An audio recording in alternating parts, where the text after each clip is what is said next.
वन्दामि चैत्यं सबठानेषु पठितं शारीरिकधातु महाबुद्धि बुद्धरूपं सकलं सदा यस्य मूले निसिन्नो सबरि विजय अका पत्तु सबयुतं सत्ता वन्दे तं बोधिपादपं इमे हेते महाबुद्धि लोकनाथेन पूजिता अहं पीते नमस्सामि बुद्धिराजा नमस्तुते बुद्धिराजा नमस्तुते बुद्धिराजा नमस्तुते.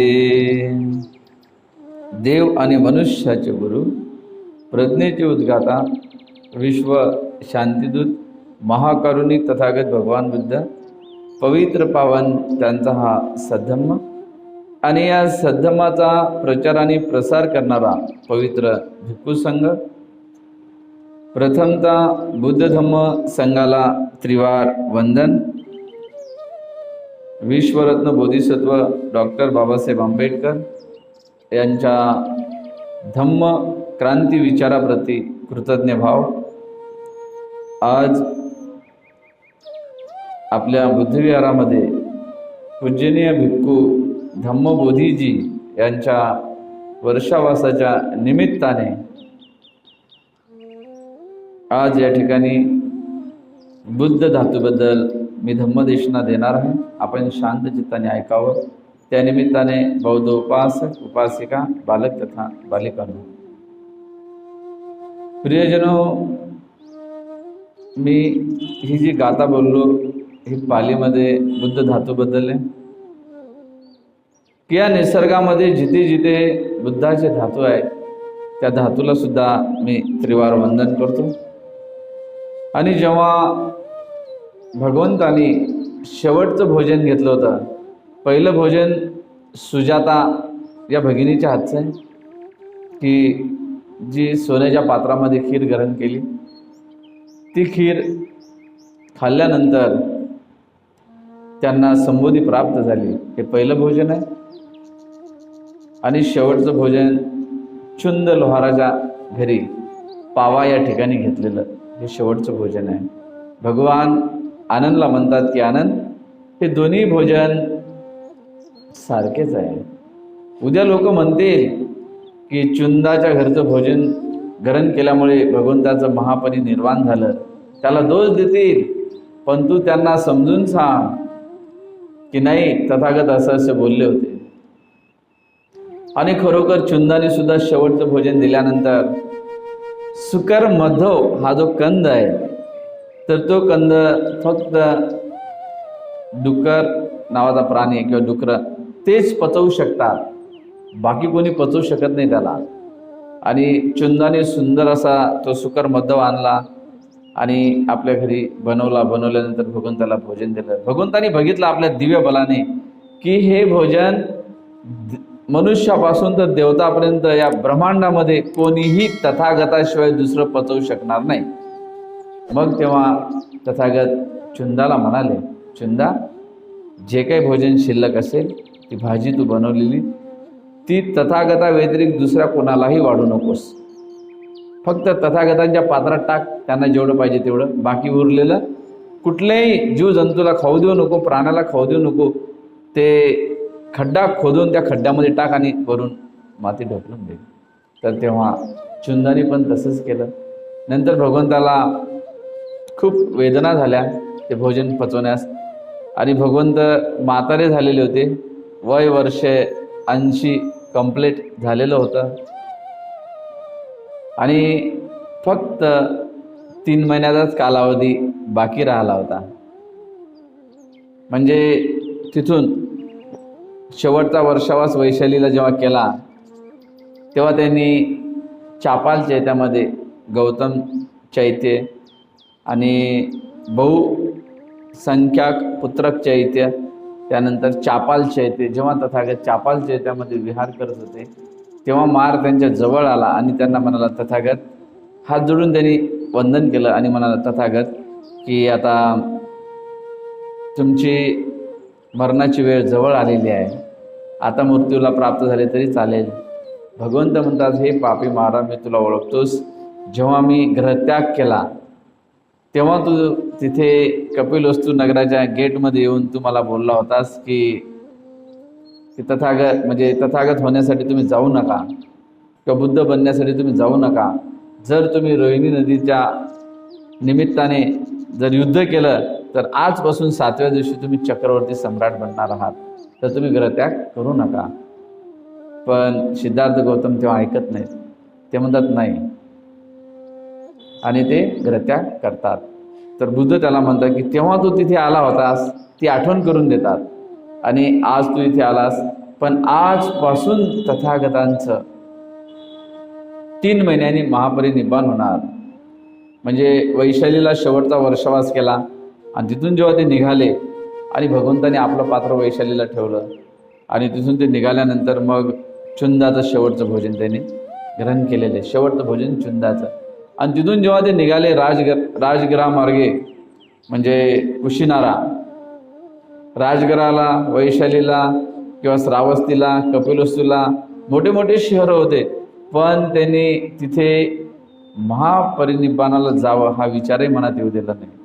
तर आनंद म्हणतात भगवान की तुम्ही म्हणता की कुशीनाराला चालायचं, कुशीनारा तर हे जंगलामध्ये आहे आणि तिथे का बरं कोसंबी असेल किंवा उज्जैनी नगरी असेल, कपिलवस्तू असेल, श्रावस्ती असेल, राजगिरा असेल, मोठे मोठे नगर तुम्ही सोडले नाही, जंगलामध्ये का बरं परिनिब्बाणाला जात आहात. भगवान म्हणतात, आनंद असं म्हणू नकोस. जेव्हा मी चक्रवर्ती सुदर्शन नावाचा, महासुदर्शन नावाचा चक्रवर्ती सम्राट म्हणून या पृथ्वीवर होतो, तर ती कुशावती नगरी त्याची राजधानी होती. आणि आज जे कुशीनारा आहे त्यालाच कुशावती नगरी म्हणतात. आणि त्या ठिकाणी मी महापरिनिब्बाणाला जात आहे. तर तेव्हा भगवान जसे बोलले त्यावर आनंद म्हणाले, ठीक आहे भगवान, आपण जाऊया. ककुत्था नदी लागते मध्ये आणि ककुत्था नदीमधून 500 गाड्या निघून गेल्या होत्या, पाणी गढूळ झालं होतं. तथागत म्हणाले की आनंद, तथागतांना खूप तहान लागलेली, पाणी आणावं. आणि तथागतांसाठी पाणी आणण्यासाठी आनंद जातात, पात्र घेऊन पाहतात तर ते 500 गाड्या गेल्यामुळे पाणी गढूळ झालेलं होतं. भगवान पुन्हा म्हणतात, आनंद जा, तथागतांना खूप तहान लागलेली आहे, पाणी आणावं. तेव्हा आनंद दुसऱ्यांदा जातात, पाहतात पाणी गढूळ आहे. मग तथागत पुन्हा तिसऱ्यांदा म्हणतात की आनंद जा, पाणी घेऊन या. ते म्हणतात, भगवान मी 2दा गेलो, पाणी गढूळ होतं आणि मग कसं करू. भगवान म्हणतात, नाही जा आनंद. आनंद जातात, पाहतात तर पाणी एकदम स्वच्छ झालेलं होतं आणि ते स्वच्छ पात्रामध्ये पाणी आणलं. भगवंतांनी पाणी प्राशन केलं. केल्यानंतर त्या नदीमध्ये आंघोळ वगैरे केली आणि ते जेवण जड असल्या कारणाने त्यांना खूप वेदना, त्रास होऊ लागला. मग ते बसत उठत असे कुशीनारा जवळ करत चालले होते. कुशीनाराला पोहोचल्यानंतर वैशाखी पौर्णिमेचा चंद्र थोडा थोडा वर येत आहे आणि भगवंत 2 जाड साल वृक्षाच्या मध्ये आनंदला म्हणाले की संगाटी टाकावी आणि तथागतांना आराम करण्यासाठी आसन द्यावं. बघ आसन दिलं.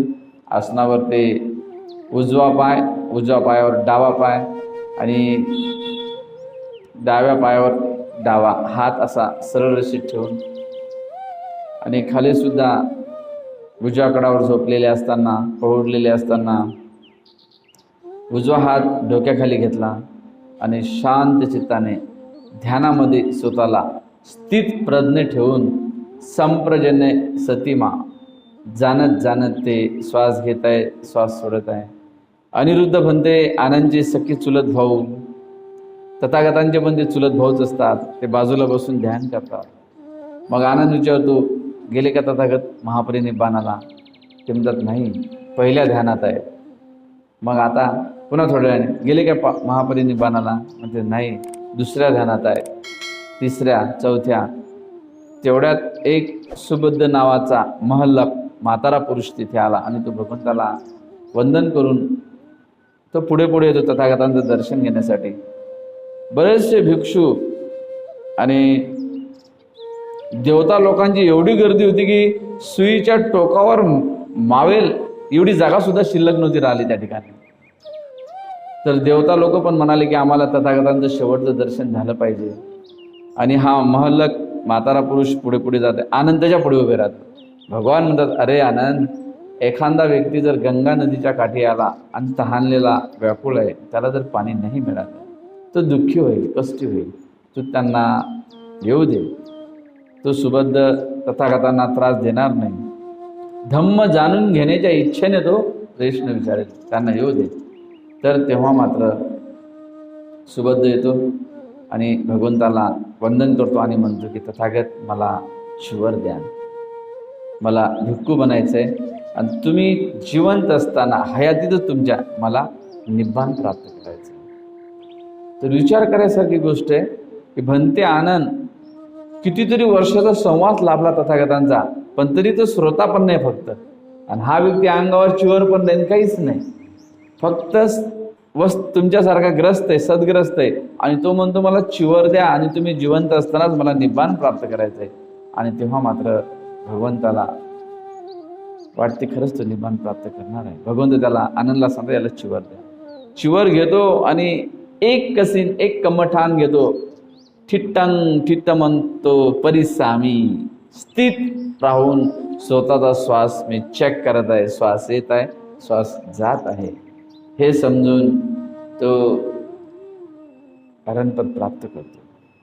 आणि भगवंत मग 4 ध्यान प्राप्त झालेले, 4 बाकी राहिले आता. आणि तेव्हा भगवंत आनंद जा, कुशीनाराच्या मल्लांना सांग की तथागत तुमच्या कुशीनारामध्ये आज सायंकाळी महापरिनिब्बानाला जात आहे. कुठलेही अरण महापरिनिब्बानाला ते रात्रीची शेवटची प्रहर असते ना, ज्याला आपण म्हणतो सकाळी 4 वाजले, त्याच्यात थोडे पहिले परिनिब्बानाला जात असतात किंवा अरण पण निब्बानाला जात असतात.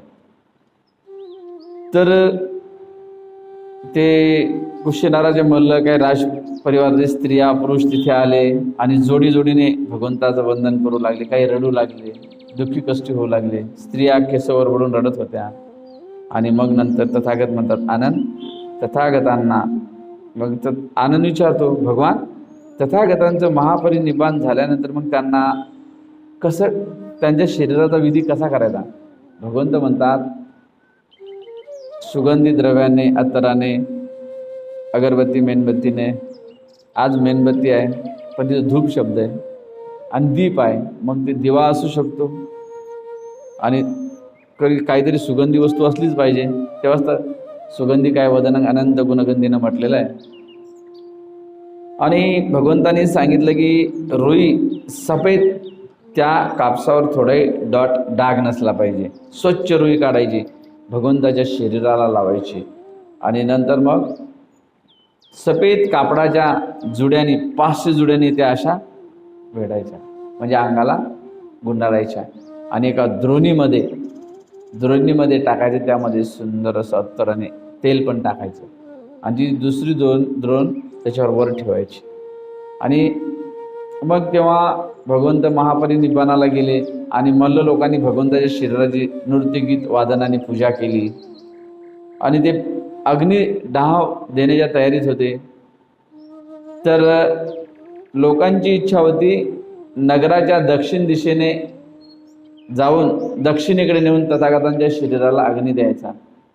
पण देवता लोकांची इच्छा होती नगराच्या उत्तर दिशेला जाऊन, उत्तर दिशेने म्हणजे उत्तर दरवाजामधून बाहेर जाऊन उत्तर दिशेला भगवंताचं शरीर, दक्षिणेकडे पाय आणि उत्तरेकडे डोकं ठेवून त्याला अग्नी द्यायचा.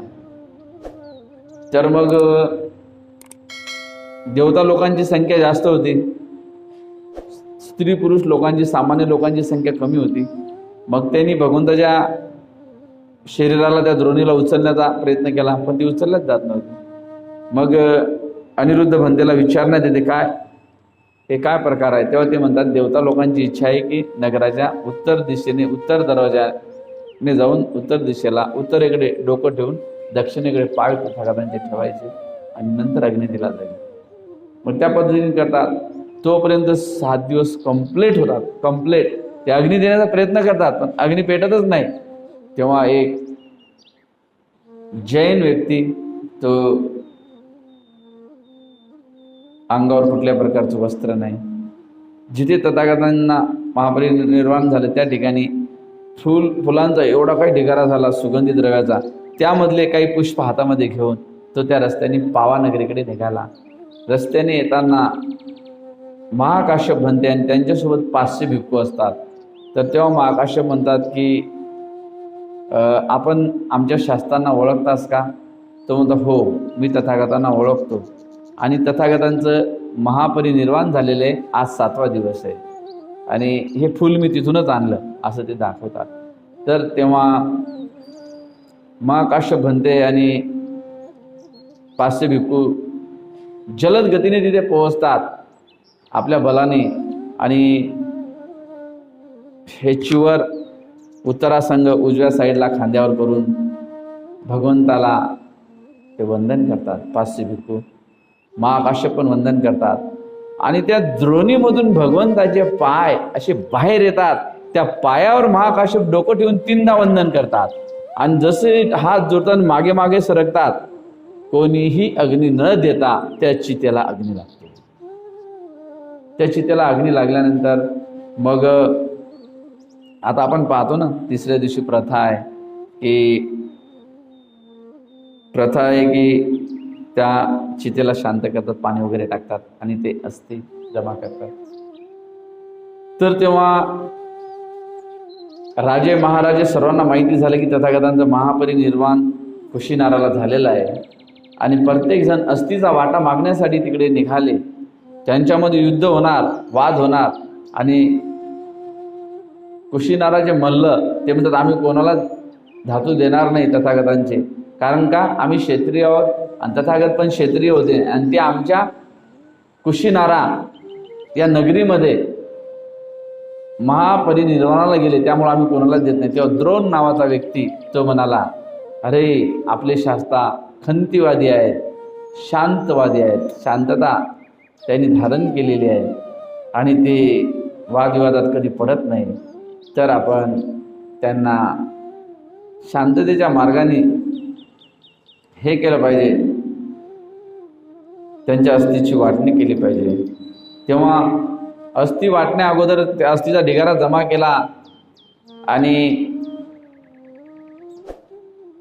त्या ठिकाणी सरबू नावाचे भंते ध्यानाला बसले आणि त्या अस्थीमधून भगवंताचा जो कंठ आहे, हा कंठ, तर तो कंठ त्यांनी याच्यामधून हे केलेला आहे की तो कंठ आपल्या बलाने शोधला आणि शोधल्यानंतर तो आपल्या उजव्या हातामध्ये ठेवला.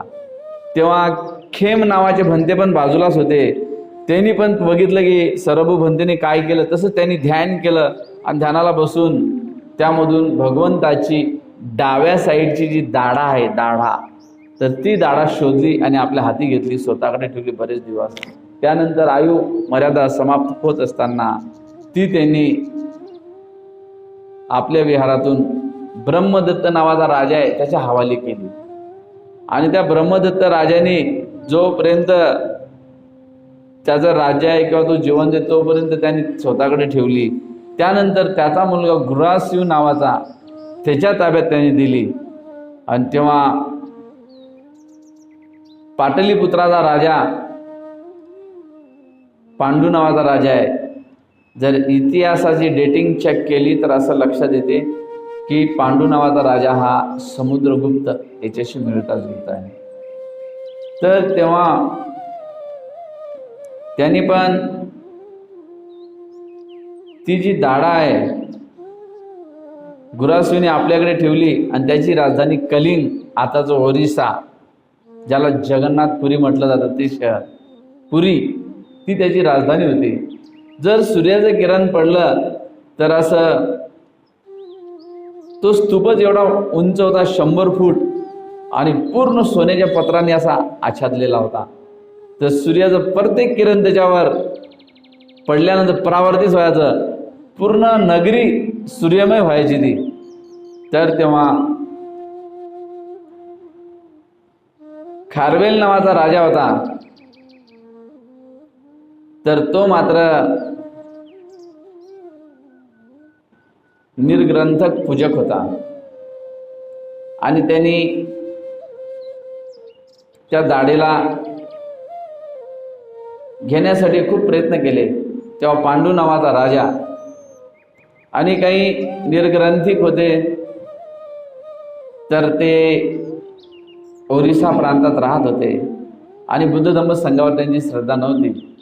तर तेव्हा त्यांनी राजाने आदेश काढला, त्यांना सांगितलं जे बुद्ध धम्म संघावर विश्वास ठेवत नाही त्यांनी निघून जावं, माझ्या राज्यामध्ये राहता कामा नये.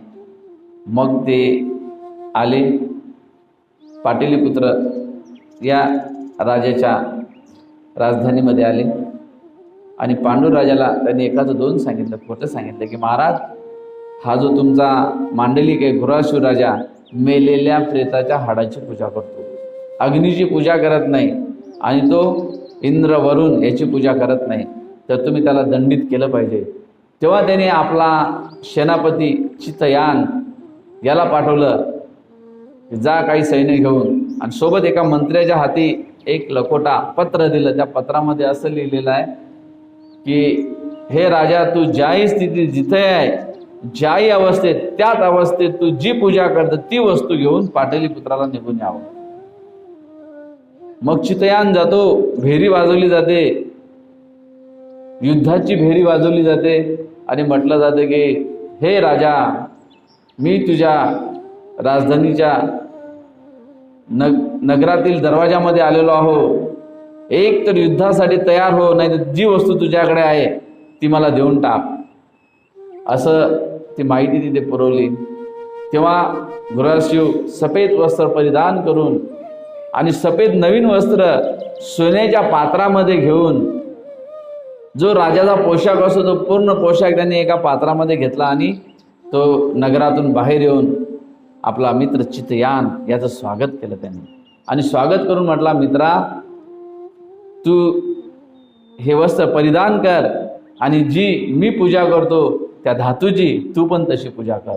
ती तथागतांचे धातू असल्यामुळे त्यामधून रश्मी बाहेर पडत होत्या आणि चितयान जागच्या जागीच तो असा हल्ला, लटलट हल्ला, बुद्ध धम्म संघाला शरण गेला आणि तो म्हणाला, माझ्यासोबत जेवढेही सैन्य आहे, माझ्यासोबत जे आलेले आहे, कारण की मी उपराजा आहे आणि पांडुराजाचा आदेश आहे की मी तुमच्यापर्यंत यावं, मी आलेलो आहो, तर तुम्ही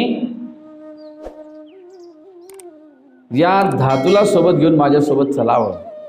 आणि तो एवढे म्हणतो, मी बुद्ध धम्म संघाला शरण जात आहे, जागच्या जागी सर्वच्या सर्व ते बौद्धमय होऊन जातात. पण एक मंत्री जे सोबत आणलेलं पत्र ते राजाच्या हाती टेकवताना म्हणतात, महाराज, तुमच्याकडे हे जे धातू याच्या सहित तुम्ही पाटलीपुत्राला आमच्यासोबत यावं. तेव्हा तो राजा नदी, नाले, समुद्र पार करत करत करत तो पाटलीपुत्रामध्ये येतो. सिंहासारखा निर्भीडपणे तो जोरात राजाला म्हणतो की हे राजा, आपण दिलेल्या आदेशाचं मी पालन करताय, आपल्या राजधानी नगरात मी आलेलो आहो आणि ही वस्तू तुम्ही स्वीकार करावी. मग तो राजा घेतो. तेव्हा त्या निर्ग्रंथिक लोकांना खूप आनंद होतो की अरे ती वस्तू आली आणि आता आपल्याला वाटेल ते करता येईल. मग ते घेतात आणि लाकडावर टाकतात. कर्तन नावाच्या लाकडावर जोराने दगडाचा प्रहार करतात त्या दाढेवर. ती दाढ त्या लाकडामध्ये आत दबल्या जाते, काही बाहेर राहते वरचा भाग, त्यामधून रश्मी बाहेर पडतात आणि ते अग्नीमध्ये टाकतात. डायरेक्ट अग्नीमध्ये टाकतात तरी त्याला काहीच होत नाही, त्या दाढेला काहीच होत नाही, कारण ती तथागताची आहे. राजा पांडू स्वतःच्या डोळ्यांनी बघतो काय चाललं काय नाही. आणि ती दाढा त्या निर्गंधिक लोकांकडे दिल्यानंतर त्यांनी अशी त्या दाढीची विटंबना करण्याचं म्हणजे चालू ठेवलं. आणि पुन्हा त्या दाढेला काही होत नाही म्हणून खड्डा केला आणि त्या खड्ड्यामध्ये टाकली आणि त्यावर वरून माती टाकली. हत्तीला नाचायला सांगितलं. हत्ती नाचायला तयार नव्हते. माऊत त्यांना अंकुचिदार शस्त्राने खूप त्यांच्यावर वार करत होते, त्यांना टोचत होते. हत्तीला त्रास होत होता, पण तरी सुद्धा ते चालायला तयार होत नव्हते. का तर ती बुद्धाची दाढा आहे, त्यामधून रश्मी बाहेर पडत होते. त्या रश्मीला ते हत्ती घाबरायचे. मग शेवटी पांडुराजाने विचार केला आणि तेव्हा अनाथ पिंडकाचा नातू सुबद्ध हा श्रेष्ठी होता, व्यापारी होता. व्यापार करण्याच्या उद्देशाने तो पाटलीपुत्रामध्ये आला आणि तेव्हा त्यांनी ऐकलं की तथागतांच्या दाढीची अशी विटंबना केली जात आहे. तो गेला राजाचा जय जयकार केला, राजाला नमस्कार केला त्याने असा, आणि म्हणाला की हे राजन, मी अशा व्यक्तीचा नातू आहे की ज्यांनी त्या काळामध्ये तथागत जिवंत असताना सोन्याचे नाणे जमिनीवर अंथरून 70% भूभाग झाकला गेला होता. राहिला 30%. जेत कुमाराने ते लाकडांची जमीन तशीच दिली. त्यानंतर त्याच्यावर जेतवन महाविहार बनवलं. आणि त्या अनंत पिंडकाचा मी नातू आहे, मी सुबद्ध माझं नाव आहे. जर तुम्हाला तो धातू ठेवायचा नसेल नका ठेवू, मला द्या. आणि तो राजाला नमस्कार करतो आणि बाजूला बसतो. राजा म्हणतो ठीक आहे, द्या याला. मग तो सुगंधी जलाने त्या धातूची आंघोळ करतो. आंघोळ केल्यानंतर सुगंधी अत्तराने आंघोळ केल्यानंतर पाण्यामध्ये ते धातू राजहंसासारखे असे राऊंड मारत होते पाण्यामध्ये. राजा पाहत होता तेव्हा त्यामधून रश्मी बाहेर पडत होते, त्यामधून किरण बाहेर पडत. राजा अचंबित झाला.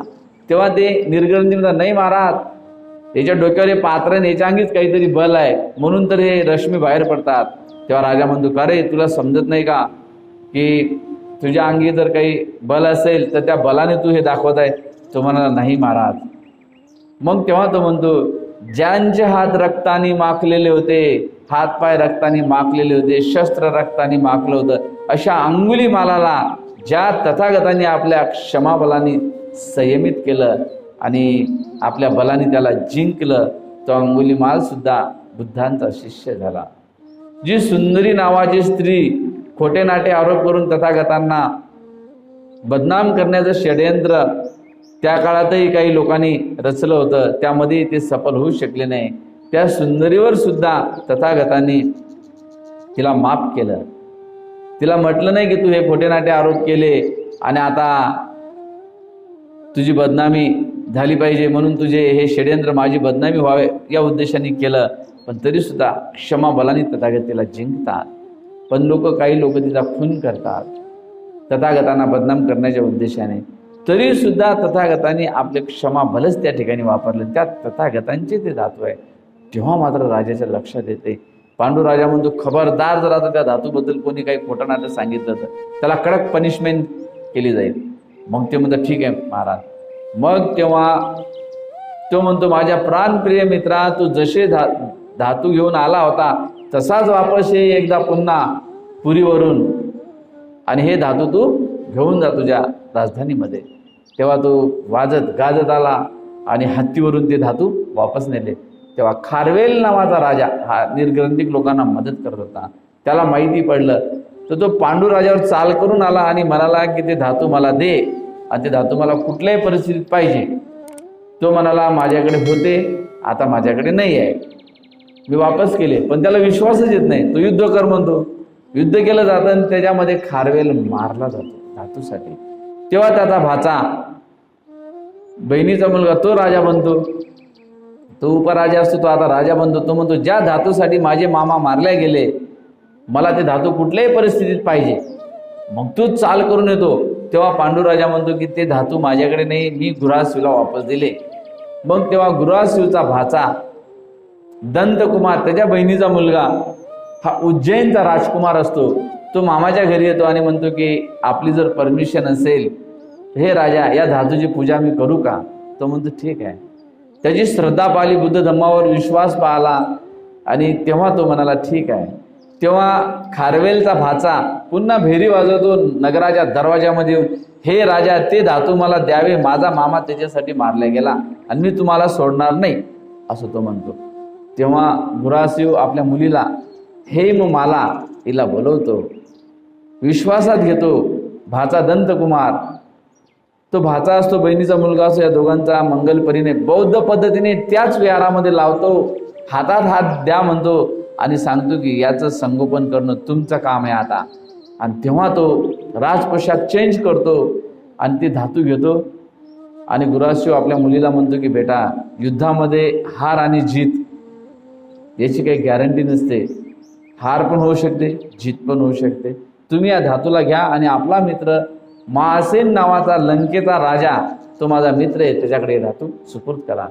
तेव्हा ते दोघं ताम्रलिपी बंदरात येतात, ज्या ठिकाणाहून संघमित्रा नावेने श्रीलंकेला गेली होती. तेव्हा श्रीलंकेचं नाव श्रीलंका नव्हतं, लंका द्वीप म्हणायचे. लंका द्वीप 1972 पर्यंत सिलोन म्हणायचे. आता याने रामायण महाभारत घडवलं आणि लगे श्रीलंका नाव करून मोकळे झाले. तर तेव्हा मात्र म्हणजे भारतीय लोक श्रीलंका म्हणतात, ते नाहीत म्हणत, ते अजूनही सिंहल द्वीपच म्हणतात ते लोक. तर ते धातू ताम्रलिपी बंदरापर्यंत त्यांनी नेत असताना त्या दंतकुमारांनी आपल्या पत्नीला आणण्या अगोदर तो एकटाच आला पहिले, कारण जर पकडल्या गेलो तर मारल्या जाऊ. मग त्यांनी रेतीच्या ढिगाऱ्यामध्ये ठेवले आणि अशी रेतीवरून लावून ठेवली आणि ती रत्नजडित पेटी त्यामध्ये लपून ठेवली. आणि पत्नीला आणणार तेवढ्यात एक भंते वरून आकाश मार्गाने चालले होते, ते अरण भंते होते. ते भंते खाली उतरले, कारण त्या रेतीमधून रश्मी बाहेर पडत होत्या, किरण बाहेर पडत होते. तर तेव्हा ते भंते बाहेर तिथे उतरले आणि त्यांनी बुद्ध धम्म संघाला वंदन केलं. तर हा दंतकुमार झाडाझुडपात लपलेला होता, तो पण बाजूला आला आणि भंतेला त्यांनी वंदन केलं. तेव्हा भंते म्हणाले, जर तुम्हाला कधी माझी गरज पडली, मनाने मनाद्वारे चित्ताने चित्तातून मला आठवण करा, मी तुम्हाला मदत करायला येईल. ते भंते निघून जातात आणि हा पत्नीला आणायसाठी येतो हेममालाला. तेवढ्यात एक नागराजा येतो, त्या रेतीच्या ढिगाऱ्यामध्ये घुसतो, रत्नजडित पेटीला घेतो, गिळून टाकतो आणि एका झाडाला गोल राऊंड बसतो, असा फणा काढून वाट पाहतात. तेव्हा ही हेममाला येते आणि पाहते, धातू कुठे आहेत म्हणे. पहिली विचारते धातू, अशी नाही विचारत पतीला तुम्ही कसे, तब्येत कशी, काहीच नाही विचारत. पहिला प्रश्न धातू कुठे आहेत. तर तिचा पती म्हणतो की या रेतीच्या ढिगाऱ्यामध्ये मी लपून ठेवलेले आहे. पूर्ण रेतीचा ढिगारा उपसतात पण धातू काही सापडत नाही. आणि तेवढ्यात त्यांना निरोप मिळतो, मेसेज, की गुराशिव राजा युद्धामध्ये त्या धातूसाठी मारला गेला. किती दुःख वाटलं असेल त्यांना. एकदम पांढरीफट दिसणारी राजकुमारी रडून रडून काळी पट्ट पडली होती, एकदम काळी कुट्ट दिसत होती, डोळे सुजलेले होते, अंगावरचे सफेद वस्त्र ते सुद्धा मलिन झाले होते रेती ढिगारा उपसत असताना. तेवढ्यात ती म्हणते, धातू कुठे ते सांगा पहिले, मला बाकी काहीच सांगायचं नाही. तिचा पती म्हणतो, मी धातू इथेच ठेवले होते. मग तेव्हा त्याला आठवण झाली त्या भंतीची. मनाने मनाद्वारे चित्तातून तो भंतेला वंदन करतो, बुद्ध धम्म संघाला वंदन करतो. भंते तुरंत क्विक ॲक्शन तिथे येतात. आल्यानंतर ते म्हणतात, काय प्रॉब्लेम काय. ते म्हणतात, आम्ही भंते तुम्हाला माहिती मी धातू इथे ठेवले होते. ते भंते हो म्हणतात. मग आता कुठे गेले. भंते आपल्या बलाने बघतात, दिव्य बलाने, की त्या नागराजाने ते धातू घेतले. भंते गरुडासारखं रूप धारण करतात आणि त्याला घाबरवतात त्या नागराजाला. सांग म्हणे धातू कधी देतोस. तो म्हणतो, तुम्ही काही जरी केलं 7 दिवस मी देणारच नाही, 7व्या दिवशी मी तुम्हाला देतो, कंप्लीट 7 दिवस झाल्यावर. बरं का. तुम्ही माझ्या नागभवनमध्ये नेणार, सर्व नागराजे एकत्र होणार आणि या धातूची पूजा वंदना करणार, नंतर मी तुमच्या हवाली. ठीक आहे म्हणे, 7च दिवस आहे. मग ते 7 दिवस त्या परिसरात विचरण करतात, फिरतात आणि तो नागराजा 7व्या दिवशी ते धातू यांच्या हवाली करतो. हवाली केल्यानंतर हेममालाला खूप भीती वाटते की अजून धातू कोणी चोरल का. मग ती काय करते, समुद्र मार्गाने जात असताना त्या नावेवर कोणीच नसते, एकही प्रवासी नाही, दोघंच पती पत्नी. हे विचारतात, तुम्ही सिंहल द्वीपाला जातात का. तो म्हणतो, हो आम्हाला पण यायचे, आम्हाला नेता का. तो नावाडी हो म्हणतो. आणि मग ते धातू आपल्या केसामध्ये आंबाडा करून लपून ठेवते आणि डोक्याच्या केसाला काटा पिन सारखी पिन लावते आणि ते प्रवास करतात. तर समुद्रामधला नागराजा तो उभा राहतो, त्याला वंदन करायचं त्या धातूला. मग ती नाव पुढे जात नाही, मागे नाही, हालत नाही, नावाडी परेशान होतो, हे दोघंही घाबरतात. पण तो नागराजा येतो, गुपचूपपणे वंदन करतो, त्या धातूंना आणि निघून जातो. ती नाव एकही लाट तयार झालेली नसते समुद्रामध्ये तेव्हा. नंतर लाटा शांत होतात आणि ते समुद्र मार्गे लंकेला पोहोचतात. लंकेमध्ये पोहोचल्यानंतर एका शेतकऱ्याच्या घरी ते राहायला जातात. त्या शेतकऱ्याला ते सांगतात की आम्ही राजाचे नातेवाईक आहो आणि गुरासिव राजा माझा पिता आहे, मी त्याची मुलगी आहे आणि हा माझा पती आहे, हा राजाचा जवाई आहे, अशी ती परिचय करते. तो व्यक्ती त्यांना सफेद वस्त्र परिधान करायला सांगतो, नवीन कपडे, त्या घरी पूजा केली जाते, भोजनदान वगैरे देतो. मग तो म्हणतात की हे राजापर्यंत कसे न्यायचे. तर तेव्हा महासेन नावाचा राजा त्या गार्डनमध्ये काहीतरी क्रीडा चालल्या होत्या आणि तो असा घामाने लथपथ झाला होता, आनंद होता, खूप प्रफुल्लित होता. तेव्हा ते भन्ते त्या शेतकऱ्याकडे येतात. तर ते राजाच्या जवळचे असतात. त्या भन्त्याला हा शेतकरी माहिती देतो की हे बुद्धाचे धातू याने आणलेले आहे आणि राजापर्यंत न्यायचे आहे.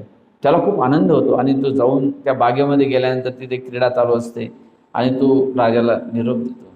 राजाला निरोप दिल्यानंतर राजा खूप आनंदी होतो आणि राजा म्हणतो हे धातू मळाले का बरं. धातू जर तथागतांचे शुद्ध असतात. मग तेव्हा ते म्हणतात की महाराज आम्ही धातू आणत असताना ती म्हणते माझे पिता गुराशिव हे तुमचे मित्र आहेत. म्हणजे हो, ते युद्धामध्ये मारल्या गेले आणि माझ्या पतीने ही रत्नजडित पेटी त्या रेतीच्या ढिगाऱ्यामध्ये लपून ठेवली होती आणि लपून ठेवल्यामुळे एका नागराजाने ती गिळंकृत केली, त्यामुळे ते मिळालेलं आहे. मग पुन्हा कारण लंकेला संघमित्राच्या काळातच तिच्या मुलाने सुमन नावाच्या सामनेराने अरण बनते, छोटेसे बाल बनते अरण, त्यांनी धातू पात्र भरून नेले, त्यामुळे लंकेला पहिलेच पात्र धातू मिळालेले होते.